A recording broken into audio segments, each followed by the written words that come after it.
নমস্কাৰ গাইজ, এয়া হৈছে বৰা ধান ভজা পৰ্ব। এয়া আমাৰ হৈছে লাজুকী বাই। এয়া আমাৰ আপাই কি কৰিছে, বৰা ধানৰ তলত জুই দিছে।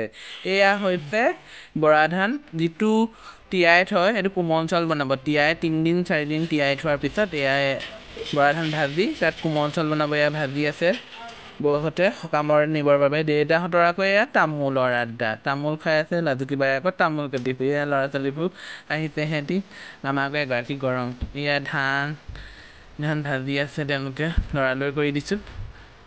বতৰটোও বেয়া হৈ আহিছে বোলো, ধানকেইটা ভাজি লওঁ। তাৰপিছতে বতৰটো বেয়া হৈ আহিছে, তেওঁলোকে ধান ভাজি আছে হৈছে আৰু ভাজি হ'ব হৈছে। এয়া আকৌ ইহঁতি আহিলে পঢ়িবৰ কাৰণে, জানুৱাৰৰ পংখী, তেওঁলোকক পঢ়াই আছোঁ।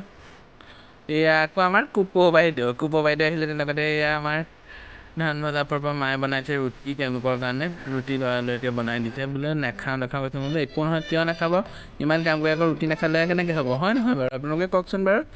এয়া আমাৰ বৰা ধানৰ শেষ মই ফটো দুকপিমান মাৰি থৈছোঁ, লাষ্টত দেখাই দিছোঁ বোলো কেনেকুৱা হৈছে দেখাই দিছোঁ। এয়া লাজু পেহী, স্মাইল প্লিজ।